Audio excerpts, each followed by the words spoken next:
Bonjour, bienvenue pour ces quelques moments que nous allons passer sur un livre. Vous savez probablement que tous les mois, j'ai envie de vous parler d'un livre et de partager avec vous ce que j'en ai retenu. Peut-être, alors est-ce que c'est pour vous inciter à le lire? Sûrement pas, mais pour vous dire qu'il y a des choses qui sont écrites et qui sont intéressantes, en tout cas elles m'intéressent, et comme elles m'intéressent, j'imagine qu'elles peuvent vous intéresser.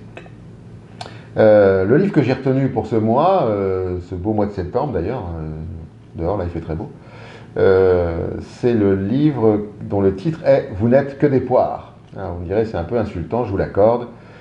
Et ce livre a été écrit par un auteur qui se faisait appeler Zéo, plus loin d'Axa, des apostrophes A-X-A.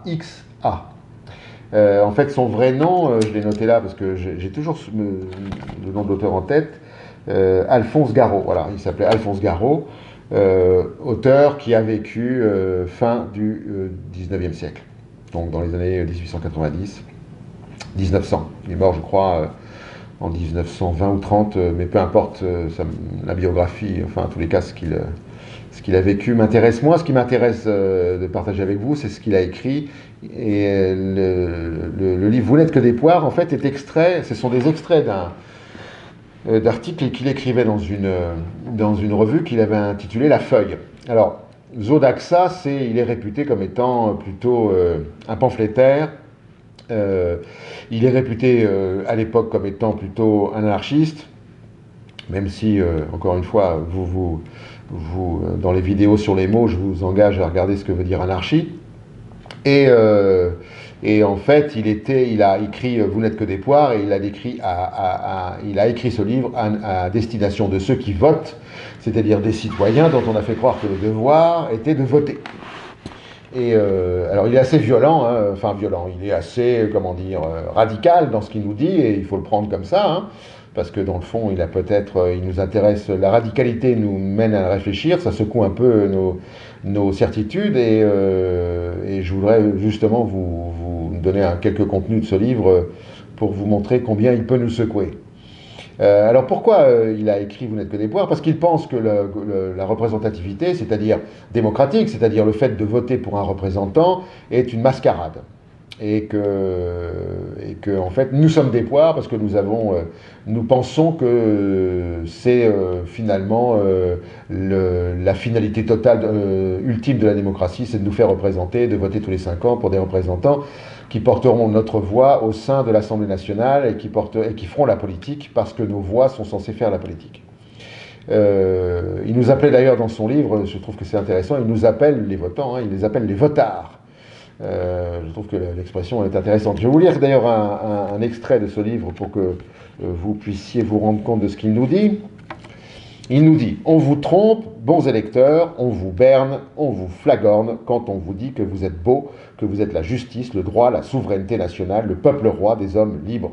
On cueille vos votes et c'est tout. Vous n'êtes que des fruits, vous n'êtes que des poires. » D'où le titre de ce livre. Alors pourquoi j'ai choisi ce livre? Parce que je me suis dit effectivement que quand on regarde notre époque contemporaine, donc on est à plus d'un siècle de ce que écrivait Zodaxa, je me pose la question, et je vous la pose, est-ce que changer le Parlement change-t-il quelque chose?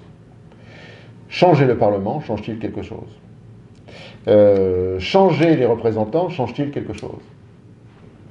Changer ceux qui nous gouvernent change-t-il la politique, dans le fond?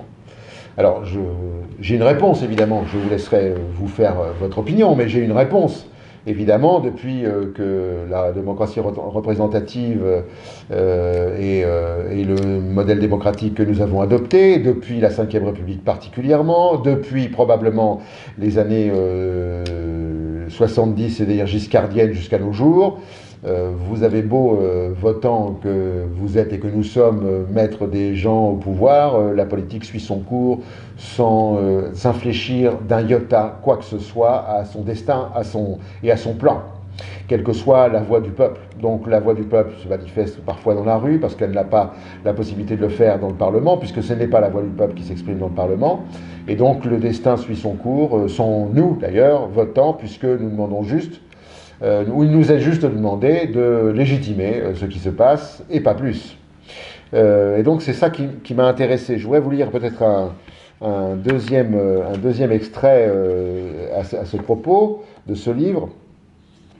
Cet extrait, le voici. J'avais toujours cru que l'abstention était le langage muet dont il convenait de se servir pour indiquer son mépris des lois et de leurs faiseurs. Voter, me disais-je, c'est se rendre complice. On prend sa part de décision, on les ratifie d'avance, on est de la bande et du troupeau. Comment refuser de s'incliner devant la chose légiférée si l'on accepte le principe de la loi brutale du nombre? En ne votant pas au contraire, il semble parfaitement logique de ne se soumettre jamais, de résister, de vivre en révolte. On n'a pas signé au contrat. En ne votant pas, on reste soi. On vit en homme que nul tartempion ne doit se vanter de représenter. On dédaigne tarte à la crème.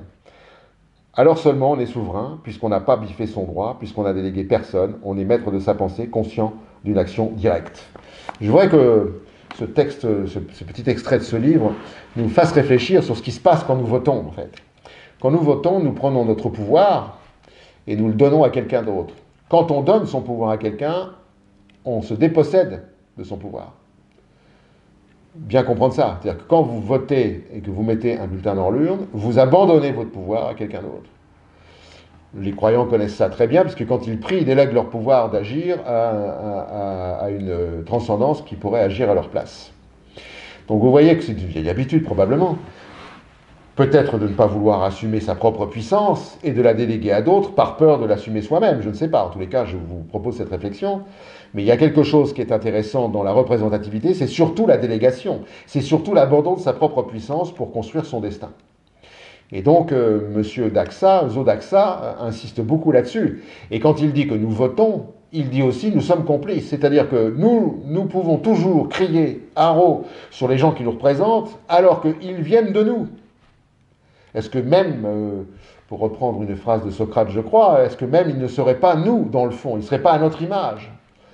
Si certains délégués parlementaires aujourd'hui, enfin pas délégués parlementaires, mais parlementaires aujourd'hui, sont quelque peu voyous, est-ce que nous ne serions pas finalement un peu comme eux? Donc il y a quelque chose là-dedans qui me paraît intéressant d'observer et à laquelle il faut réfléchir. Pourquoi ? Eh bien parce que nous voyons bien l'échec total du fait de déléguer le pouvoir à d'autres, puisque notre destin ne nous appartient plus, mais il appartient à ceux à qui nous avons délégué le pouvoir de le conduire. Et donc, est-ce la démocratie? J'en suis pas sûr. Est-ce que c'est une sorte de monarchie républicaine plus sûrement? Et est-ce que c'est un abandon parce que nous ne supportons pas le poids de la responsabilité de déterminer nos destins nous-mêmes? Probablement. Je voudrais vous lire un dernier extrait de ce livre qui peut, alors là, très radical, vous allez le comprendre. C'est l'avachissement indécrassable de la masse des exploités qui crée l'ambition croissante et logique des exploiteurs. C'est l'avachissement indécrassable de la masse des exploités qui crée l'ambition croissante et logique des exploiteurs. En d'autres termes, Zodaxa nous dit, plus vous vous agenouillez, plus les pouvoirs devant lesquels vous êtes agenouillés sont grands.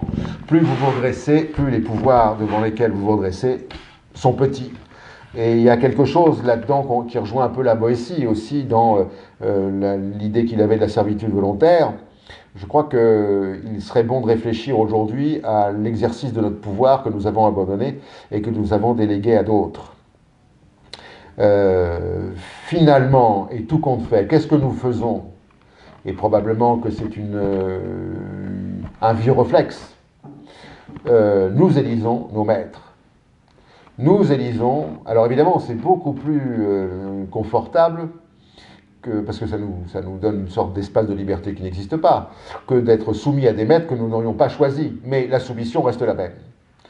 Donc je vous invite à lire ce petit livre, il est très court, hein, il fait une 30-40 de pages, il y a beaucoup de commentaires d'ailleurs de l'éditeur et de l'auteur, donc il s'appelle « Vous n'êtes que des poires », il est édité au Passager clandestin, l'auteur est Zodaxa, et ce petit livre très impertinent peut nous éclairer sur certaines de nos démissions personnelles.